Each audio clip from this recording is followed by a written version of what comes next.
OpenAI will test ads on ChatGPT, and it expects to make low billions. What? Low billions is a crazy juxtaposition. I'm sorry. It's like the craziest oxymoron.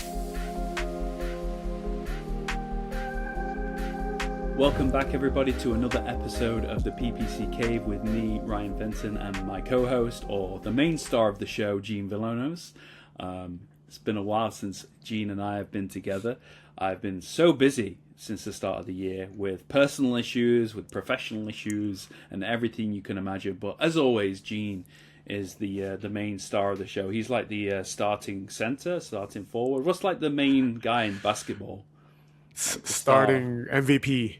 Just kidding. The MVP. Yeah, you're the MVP of the channel, my friend. So you're like Drake May for the Patriots. You're killing things right now. You're going to be MVP of the season. So yeah, no, but it's great to be back with you. It's been a while, and I was keen to jump on and talk all about what we're hearing in the probably in the paid advertising community at the moment. There's a lot of news coming out fast and furious about ChatGPT ads. And the news that's coming in about what's on the horizon for 2026 with OpenAI and ChatGPT turning into a bit more of an advertising platform, which is going to be really exciting to listen to, as well as or get into rather. And we're going to start the show with a couple of listener questions as well. But Gene, how are you?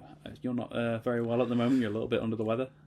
Yeah, a little under the weather. I'm doing okay. It's great to see you. And guys, if you haven't seen Ryan in a little bit, I suggest you need to hop on YouTube, hop on Spotify video. You'll be like, is this Ryan or is this Jason Statham that Gene is talking to? Because my brother has gotten into shape, and that's what we do here at PPC Cave. We're not only getting better for y'all when it comes to Google Ads and PPC in general management, we're also improving ourselves, and that should reflect directly into your account. So yeah, it's awesome to see you again, bro. Glad to have you back. Thank you very much. Sure. I'll give you a little bit of a secret, well, not a secret thing, but a bit of weird knowledge. Jason Statham is he's from the UK, and he grew up probably about 20 minutes away from where I grew up as well. So yeah, if you check him out, he lived in a place called Shirebrook here in the UK, and it was about 20 minutes from where I grew up. So yeah, it's kind of weird, but I'll take that compliment.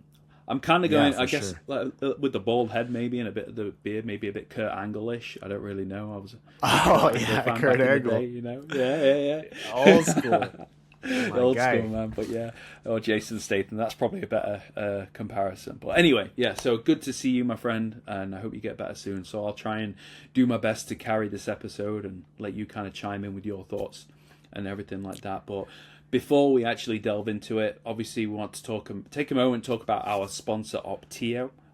Here at the PPC Cave, Gene and I are very friendly, and we want to make sure that you guys are optimizing your Google Ads accounts the best way possible, and the best way to do that is through Opteo. So that is Opteo.com, and rather than, I think it's a 7-day trial, maybe a 14-day trial, we here at the PPC Cave, Gene and I, are giving you an extended free trial for 28 days. You get a double the amount of a trial for using Opteo. You just need to go to Opteo.com, that's Opteo.com /the PPC Cave. So ThePPC CAVE. I never know if it's like 1C or 2C, but if you go there, you'll get 28 days on us. You get to experience all the amazing tips and tricks and everything that Opteo has to offer. Go check it out for free on us and let us know if you liked it. But anyway, getting into it, a good friend of mine called Neil, who is currently sipping on a pina colada in Thailand, which is very lucky because it's absolutely miserable and dark and cold here in the UK. He's out in Thailand living his best life at the moment, and he dropped me a couple of questions the other day. So shout out to Neil, appreciate your support, my friend, and thanks for listening and subscribing. Gene, I wanted to kind of get your thoughts on this. So he asked about Google ad ranking and quality score. Should we pay too much attention to Google ad ranking and quality score in 2026, or is it something of the past? Yeah, so a couple questions. So Google ad ranking as in like where you rank organically as your property on Google? I think it could be more to do... I mean, he didn't specify, but I think it could be something to do with ad rank, which may be the old terminology of quality score back in like 2015, 2016 perhaps. And it's a weird thing as well, by the way, at the moment, like this whole 10-year, like 2006 is supposed to be 2016 or something. It's really weird, but maybe that's what he's referring to a little bit. Quality score. What are your thoughts? Yeah, absolutely. So for quality score, I don't really look at it too much when, especially, obviously when you're doing search campaigns. It's one of the columns that I do have on there just because I want to make sure I have all of the metrics that I could use to optimize what I need to optimize. But, I think the big thing is understanding when you create a search campaign, everything has to be parallel and aligned. There has to be alignment from your keyword that translate into the ad, that translate onto the landing page. And if you have those three things in line or in play, regardless of what Google says your quality score is, I think that's something that you can disregard as long as you are beginning to either get progress in what you deem as a conversion, or you're actually getting conversions at a high click through rate and everything is good. So when the question is asked, do I pay attention to quality score? Yes, but it's just like every other metric in Google Ads. There are sometimes rankings in what I pay attention to the most. If it's an early campaign, I'm probably looking at just clicks. I'm probably just looking at metrics for CTR. If it's a bit of an aged campaign, then I'm definitely looking at something like conversions or conversion value or cost per conversion target CPA. So yes, I do think I do pay attention to it, but first and foremost, I'm just making sure that my keywords, my ad group, my landing page are all themed first, and then quality score will take care of itself. What about you, Ryan? What do you think? I really like that. I think what you're saying is cohesion and just like a message match throughout the whole process, from bidding on the right keywords to what people see in the ad itself to what people are seeing on the landing page. That's naturally going to boost quality score as well anyway, but I really like that point. I agree with you. I mean, if we were here probably 5 years ago or something, I would probably pay more attention to quality score. But at this day and age where we are right now, with so many smart bidding strategy options, I think quality score may be showing its signs of age, because perhaps it was something that was really good when manual bidding was in effect and was the main option for bidding strategies, where a lot of people now, at least what I like to do currently, is start off with maximize clicks. And this is mostly for lead generation. Start off with maximize clicks, get enough data, ideally anywhere between 15 to 30 conversions in a like a 30-day window, and then switch over to maximize conversions. But then it's always a tricky question, because if you are getting that amount of conversions from maximize clicks, would you even bother switching over to maximize conversions at that point? So that's always something that comes to my mind about that. But I don't really, similar to Gene, I don't really pay too much attention to quality score anymore. It's data inside the account. It's a guideline of where it thinks your keywords are, profitable in a way. Are you spreading the keywords out in your ads? Are they on the website? What's typically quite difficult as well is if you don't have, and I think Gene covered this in one of the last episodes as well, because it can be a downfall if you don't have access to a landing page or the website. It's kind of out of your control. So if you're not able to go in and sprinkle some keywords here and there on the website or the landing page, what can you do in terms of quality score? Not really much. So you kind of have to deal with it when people are managing their own websites or have web designers, developers, whatever it is. I wouldn't worry about quality score. I would worry more about, are you getting the conversions, and look at other areas in the account to optimize rather than quality score, in my opinion. Do you think that's fair? Yeah, that's fair. Definitely. Nothing to add on that part. I think you definitely covered it for sure. Thank you. I try. The other question Neil had, he had a few questions for me, and it's always good to hear from him anyway. But he also asked about client communication. He's charging a specific fee at the moment, a monthly fee for his clients, and I think what he's asking and what he's understanding is he's getting pulled in so many different directions from clients that they're wanting more from him. They're wanting more communication. he's got a set fixed package, and he's wondering what should I do, because people want more communication from me. Should I be charging for additional calls? So he's charging one fee, and he's thinking, should I increase my average or increase my monthly fee to accommodate for people wanting more time with me, wanting more communications and reporting and things like that, calls. What's your thoughts on that? Yeah, I definitely, Neil. You should definitely charge more. My go-to is it's essentially one call or one Zoom call each month. And that's the two-way communication. Now, if we're talking about just me providing performance reports, I do that weekly. I'll do it weekly or bi-weekly. Every week or every 2 weeks, and that's just for the client to stay in the loop. But that's usually a one-way communication. We're not having a call because I sent you that, so I do understand that, clients will be a little curious at first, but I think setting that expectation in the beginning and letting them know, yeah, I'm going to have to invoice you if we're going to need to get on more than one Zoom call, where it's like an actual conversation versus me just sending you like reporting through email or a Loom Zoom, whatever it is. I like that. Yeah. And I kind of said a similar thing. I think he should definitely look at either increasing his average monthly fee, at least for the clients that want additional support. Or what I kind of went back to him with was saying, consider like a bolt-on support package, somewhere in the region between £50 or £100, and say, with that comes, I will, prioritize your communications first, or it will allow you to have 1 to 2, maybe 3 calls with me in a month. I don't really like to do that because I think that can get a bit carried away. Like if a client says, right, I'm paying for, calls, got to make sure I use them all, and you might have nothing to talk about. Whereas if you actually say, well, I'll prioritize your communications first, your emails and things like that, there's a sense of like, alertness and responsiveness and proactiveness.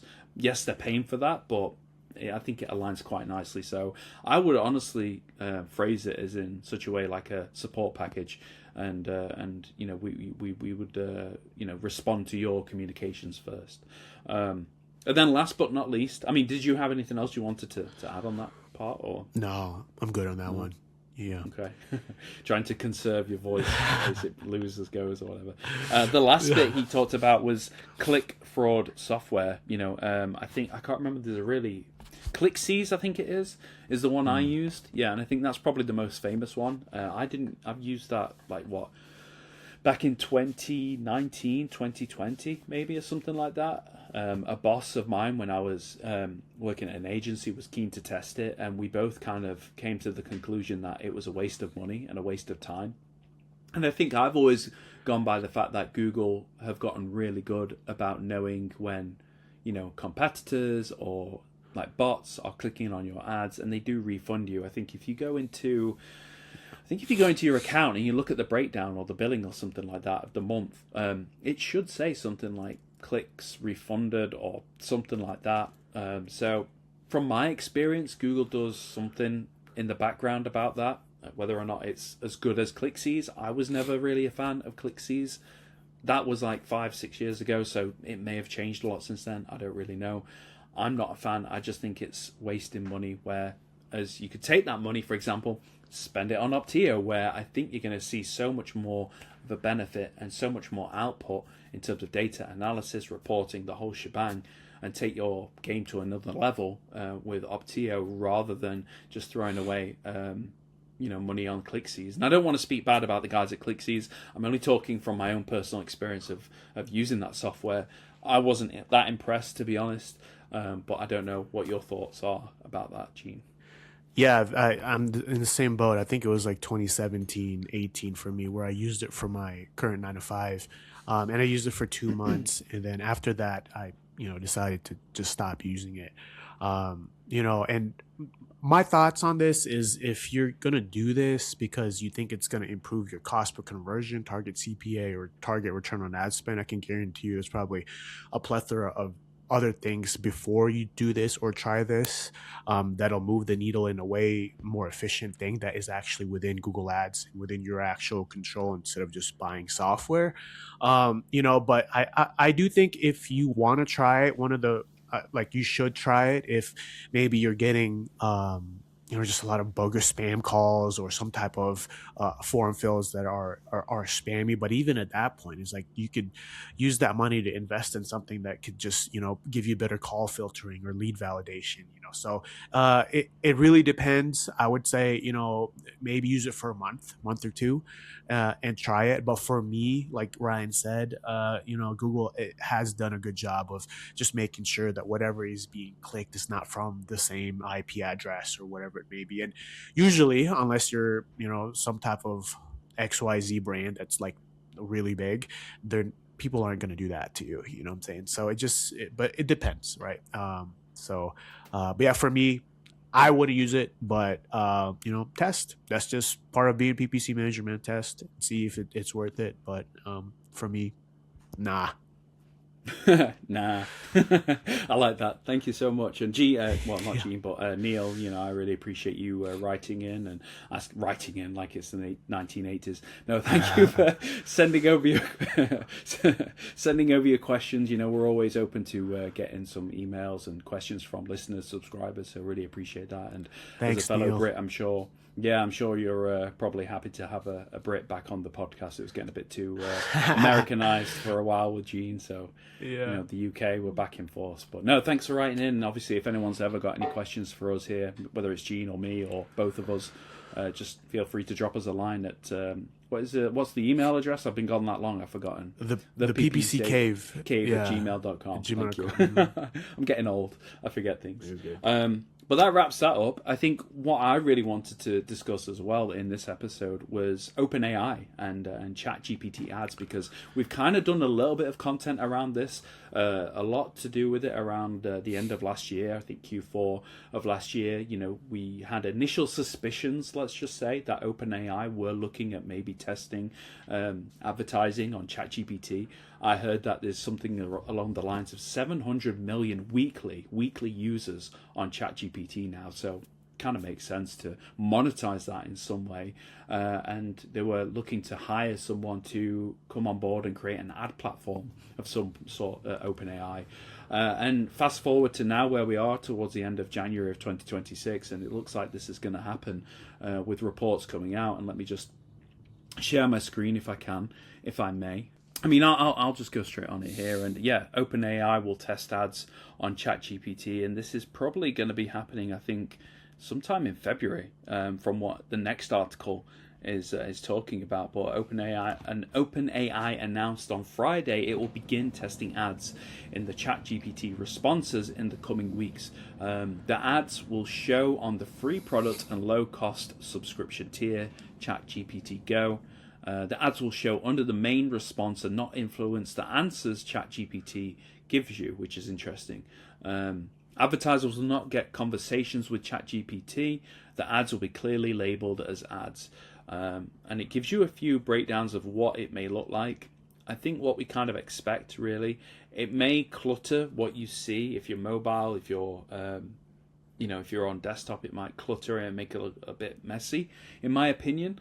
But it'll be interesting to see what it looks like in practice, rather than just from these mock-ups. It says here, the Financial Times reports it expects to make low billions from ads in 2026, which is quite crazy, really. So, just to launch it this year and hope for billions is crazy. But low billions is a crazy juxtaposition. I'm sorry, it's like the craziest oxymoron. All right, continue. Sorry. No, it's great. Ads are coming to ChatGPT. Responses in ChatGPT will not be influenced by ads. Ads are separate and clearly labeled. OpenAI will match ads to conversation topics and use some personalization data, which is interesting. Obviously, for people here in the UK and in Europe, GDPR, that's a big concern, so I wonder how they'll do with that. Your conversations are private from advertisers, and Plus, Pro, Business, and Enterprise tiers will not have ads. So this kind of is a little bit of a like a streaming channel thing, I think, with like Amazon, where you see all the ads and things like that, and you have to pay to remove the ads. I think that is something that YouTube does as well.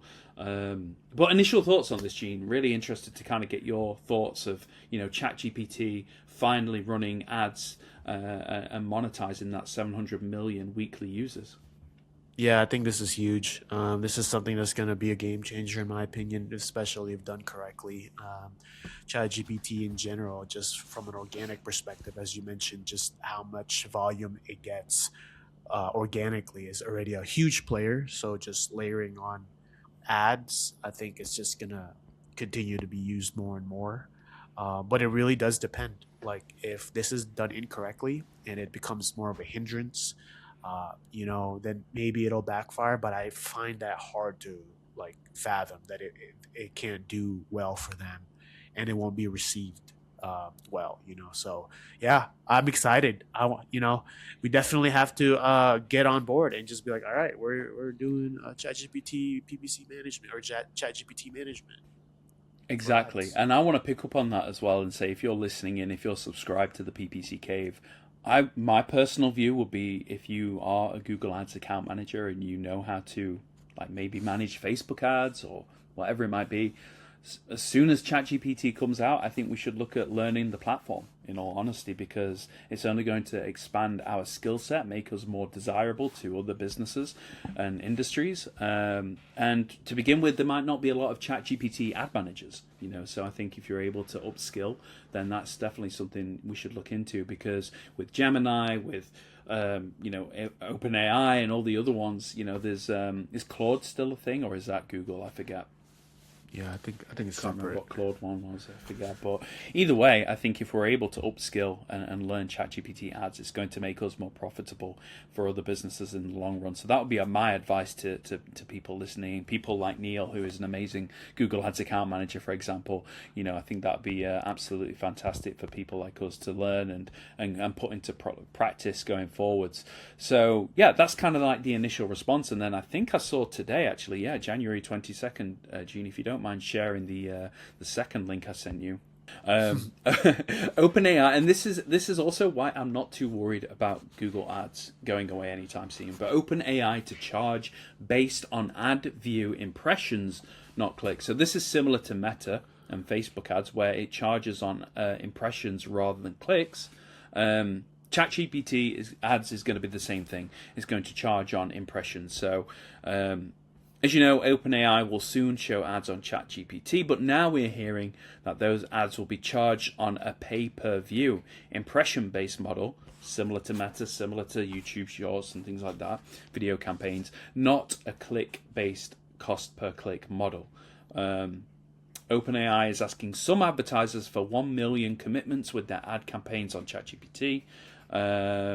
The company does not yet offer technology for advertisers to easily buy ads themselves, but is working on getting self-service ads up and running. And I'm just quickly reading this. Truth is, the first Google ads on Google search were handled similarly. Pay-per-view, oh my god, and this is what Glenn Gay put on X.com. Pay-per-view, oh my god, what does that tell you about clicks from ChatGPT? Also, with all the scraping going on, what would you pay for a view? That's a really good point.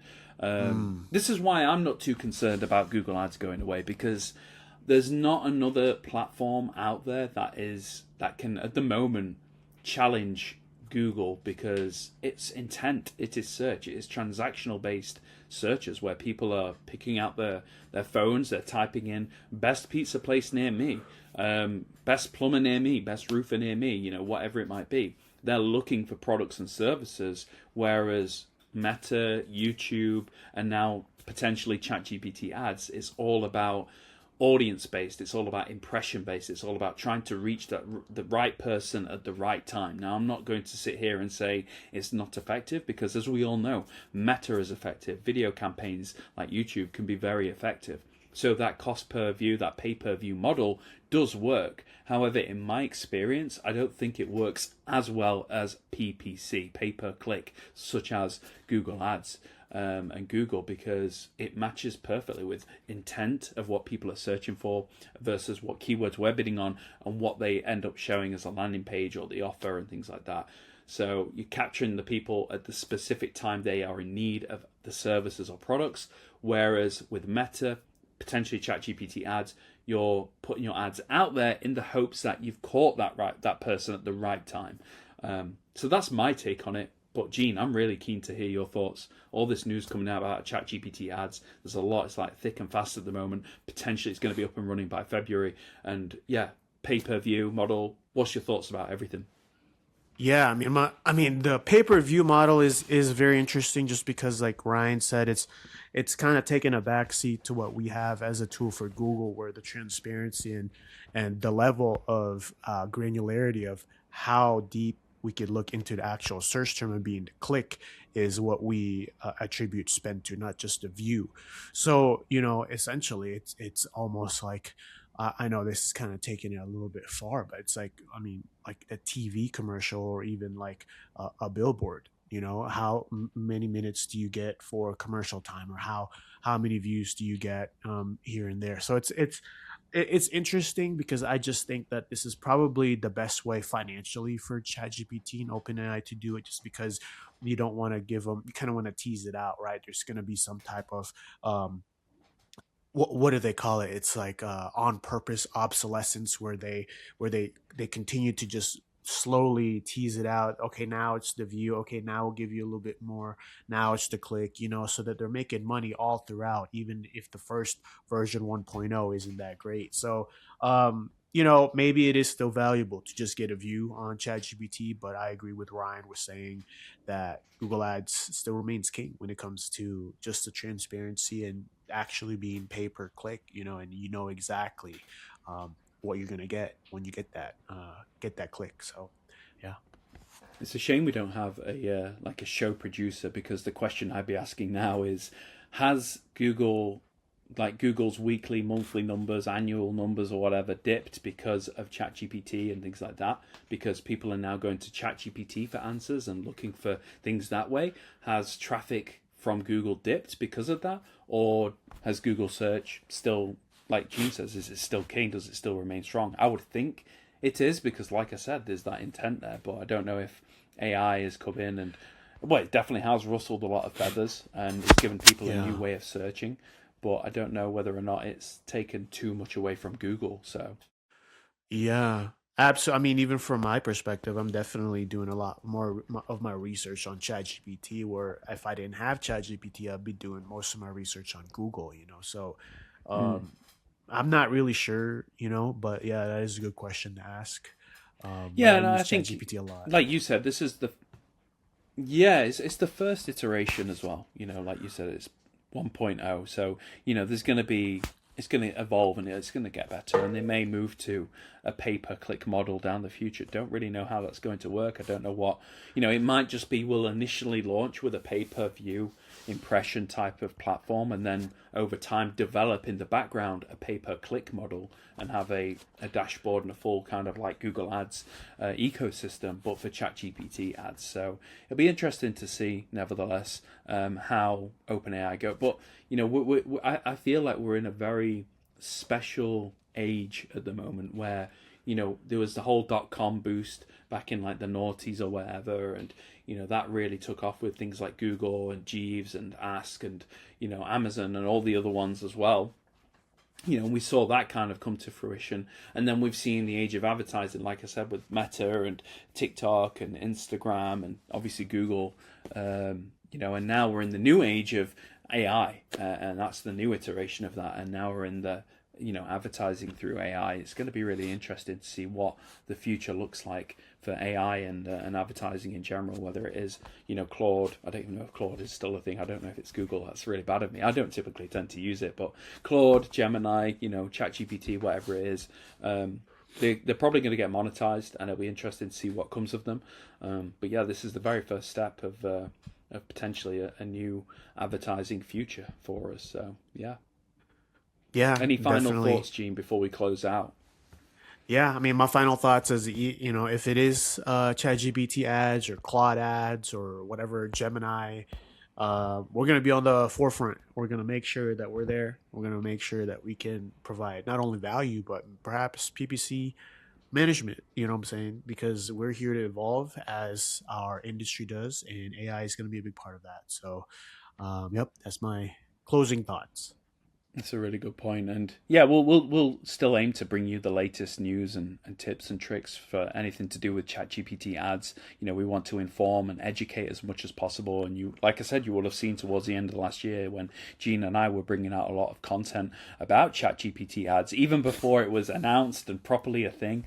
And now here we are, just a few months later, and it looks like it's going to be coming out relatively soon. And so all I can say is really stay here on the PPC Cave for the latest news and updates regarding ChatGPT ads, and we'll release it as it comes out. But really exciting times. So, Gina, how's your voice doing? Do you want to take the outro and remind people of our sponsor on this episode, or do you want me to do it? Yeah, no, I could do it. Yeah, don't forget our sponsor. Cool. Yeah, go to Opteo, www.opteo.com/theppccave. That'll upgrade your 14-day trial to a 20-day trial, almost 1 month. And I will be having a call with the fabulous Shakira here tomorrow, and hopefully I could explain a little bit more on our next episode or 2 episodes from now, what their new products are in Opteo and new capabilities. So I'm excited for that. You could always email us. Thank you, Neil, for the questions. Email us at theppccave@gmail.com for any questions, or you could just comment under any of our social medias or our YouTube channel. We release every Monday, 12 a.m. Mountain Time. Don't forget, it's 12 a.m. Mountain Time. And what about you, Ryan? Do you have a website that people can, reach out if they want management? Or you know what? I'm kind of in between things at the moment, so I'm going to keep hush on that. I did have ryanfentonppc.co.uk. It's currently offline as I'm kind of pivoting from one to another. So I'm going to keep hush and say watch this space for now. But, maybe in the next 4, maybe 6 months, things will start to come a bit more clearer. So, but yeah, where can people find you? Yeah, people could go to Tempest59. That is Tempest59.com.